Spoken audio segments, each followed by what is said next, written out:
record straight. You and me, we ain't nothing alike. Let's set the record straight. Those words you say, they hold no weight, they like. Let's set the record straight. You'll never break the... Hello everyone and welcome back to another Diecast review. Today we have Chris Buescher, or in this case, Christopher Buescher, in the number 17 Fastenal Bristol race win. Yeah, you heard me right. And you know what? Go ahead and add 2 more while you're at it. He just won back-to-back races this year. What? Where'd that come from? Like, dude, it was just impressive enough for Chris Buescher and Keselowski just to be doing better. And then Buescher won, well, Bristol last year, and then won 2 back-to-back this year. I hate to say it, but Chris Buescher has more wins than Bowman in 2023. That's actually kind of sad. A Hendrick driver. I think Elliott doesn't have any wins either. Man, that's crazy terrible. Yeah, Chris Buescher just kind of, you know, nonchalantly getting some wins out here. But yeah, Chris Buescher was never really, like, amazing. I mean, you know, he did good every now and then. But for him to get 3 wins in 2 years is amazing for him. But it's also really awesome seeing Keselowski coming in there, taking over, and, you know, kind of just doing a little better overall. So it's good to see. I'm not, like, mad about it or anything. So, yeah, Chris Buescher. Going to be reviewing his, again, Fastenal, you know, paint scheme today for Bristol. The only thing I have a gripe about right now is just the Fastenal logo. Could have easily been over the entire quarter panel, but I guess I just decided not to do that for this scheme for whatever reason. So there's that, but not to mention this car also has reflective numbers, so that's pretty sweet. And it's a freaking Chris Buescher, you know, win. Not to mention, wasn't it what, back in 2015 he won the Xfinity Series or Nationwide Series championship, did he not? Was that not Buescher? I think so.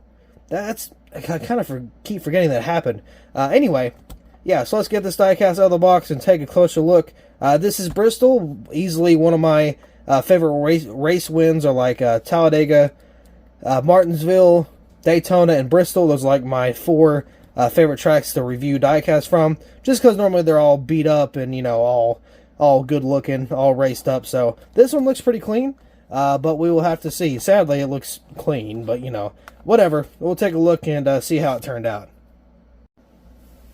Here's the diecast out of the box, and this paint scheme actually isn't that bad. It's not my favorite paint scheme, but I mean, it's still, you know, a paint scheme either way, and it's not terrible either.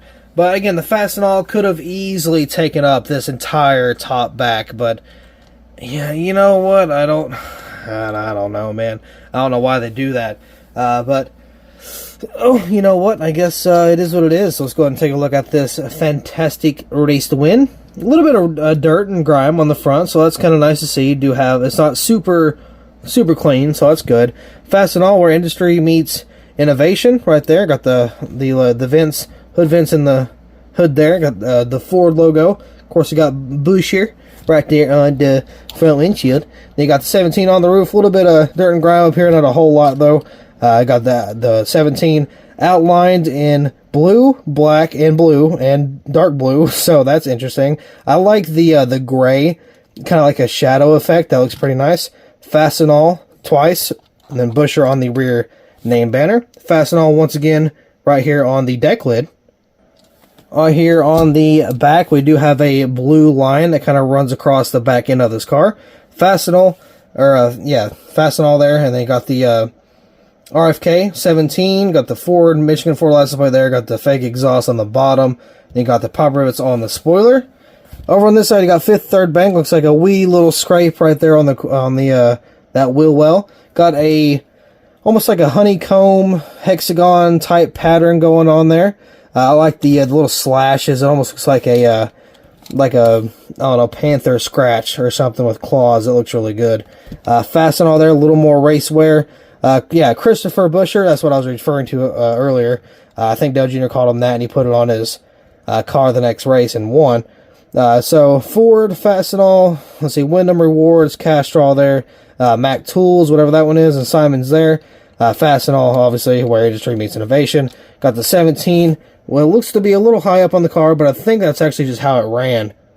It may look a little weird, but these cars are supposed to be pretty much 100% accurate as to how it raced on the track. Because it's a race win, they take pictures from victory lane and, move everything where they need to make it as accurate as possible. Got the little arrow there for the jack, got the little signature RFK thingy down at the bottom here. Got Cup Series, Goodyear tires, got the Sunoco logo on the front, got these two little white spots on the corners of the splitter, and then of course you got the open grill, and there you can see some good detail with the big old cat hair. That's always nice to see. So once again, there's the grill opening now cleared of debris since we got that cat hair out of there. RFK.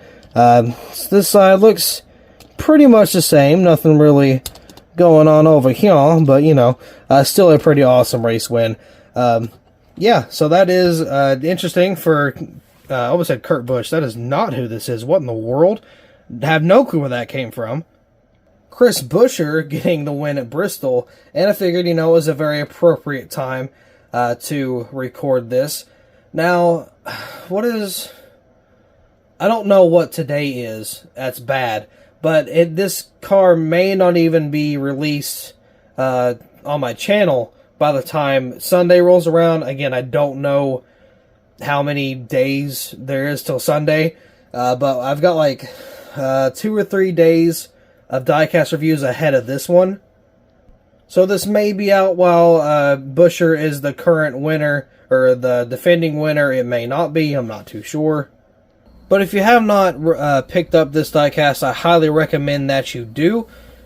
I think it'd be a good idea. This diecast may get rare, but it may not. I don't know, but this is one I definitely like to have in my collection for a few reasons. 1, it's a win. 2, it's a Bristol win.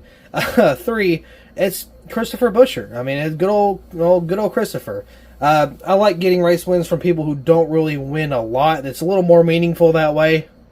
Again, obviously, I get every race win that I can, but it's a little more sweet just to kind of get the guys that don't really win often. I say that while he's sitting with 2 back-to-back wins, but I guess just this year's a good year for Buescher.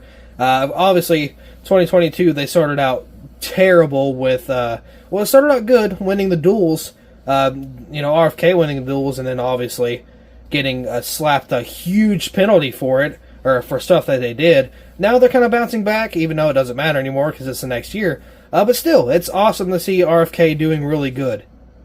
Brad Keselowski, obviously, part owner of RFK, or, whatever. He's my third favorite driver. He was my second until Gragson moved up into the Cup Series.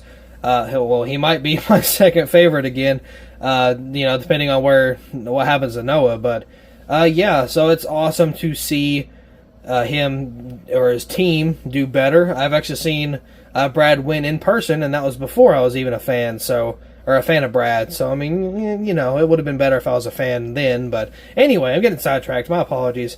Nonetheless, I'm trying to say RFK is doing good, and I'm happy to see that. So I definitely recommend getting this car while you can. I actually already cannot wait to get the 2023 cars. Hopefully they're made in 164, but if not, then I'm sure I can find a scheme and make the custom of it. But either way, if they do get made, I cannot wait to get a hold of those and actually do a diecast review of the race wins.